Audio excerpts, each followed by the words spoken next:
भारतीय शेयर बाजार में लगातार तीसरे सत्र में आई तेजी ने सबके भरोसे को पुख्ता कर दिया है।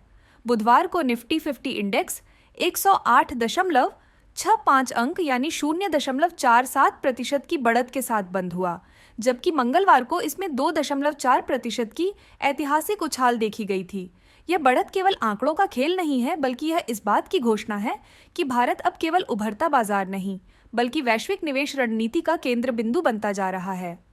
ब्लूमबर्ग की ताज़ा रिपोर्ट के अनुसार अमेरिका के पूर्व राष्ट्रपति डोनाल्ड ट्रंप द्वारा लगाए गए नए टैरिफ के बाद जहां एशियाई बाजारों में 3% से ज्यादा की गिरावट देखने को मिली, वहीं भारत ने न केवल उस दबाव को झेला बल्कि तेजी से रिकवरी भी की। यह संकेत है कि भारत वैश्विक निवेशकों के लिए केवल एक विकल्प नहीं, बल्कि एक भरोसेमंद विकल्प बन चुका है। मजबूत अर्थव्यवस्था, ठोस नीति निर्धारण और स्थिर राजनीतिक माहौल ने मिलकर भारत को वैश्विक संकट के बीच भी चमकने वाला सितारा बना दिया है।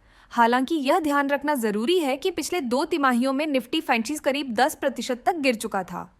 इसके पीछे कई वजहें थीं। आर्थिक विकास में सुस्ती, ऊंचे वैल्यूएशन और विदेशी निवेशकों की बेरुखी। 2022 में FII फॉरेन इंस्टीट्यूशनल इन्वेस्टर्स ने $17 अरब और 2023 में $16 अरब भारतीय बाजार से निकाले। यह एक चिंता का विषय था, लेकिन अब चीजें बदलती नजर आ रही हैं।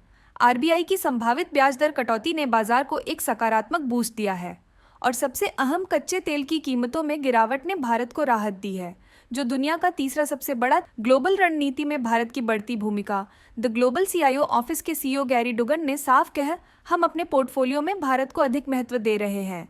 उन्होंने बताया कि भारत की मजबूत आर्थिक वृद्धि, स्थिर नीति और वैश्विक आपूर्ति श्रृंखला में चीन के स्थान की जगह लेने की क्षमता इसे एक मध्यम अवधि का सुरक्षित निवेश गंतव्य बना रही है। यह बात इसलिए भी अहम है क्योंकि अमेरिका चीन के बीच बढ़ते व्यापार तनाव ने कंपनियों को नए मैन्युफैक्चरिंग हब की तलाश में मजबूर कर दिया है और भारत उस खाली स्थान को भरने के लिए पूरी तरह तैयार है। ब्लूमबर्ग के आंकड़े बताते हैं कि अमेरिका के कुल आयात में चीन की हिस्सेदारी 14%, मैक्सिको 15% और भारत केवल 2.7% है। इसका मतलब यह है कि व्यापार युद्ध में भारत सबसे कम प्रत्यक्ष प्रभाव झेलने वाला देश है और यही इसकी बड़ी ताकत है। ब्लूमबर्ग के मुताबिक निफ्टी 50 फिलहाल 18.5 गुना पर ट्रेड कर रहा है, जबकि इसका 5 साल का औसत 19.5 है, यानी वैल्यूएशन अभी भी निवेश के लिए अनुकूल है।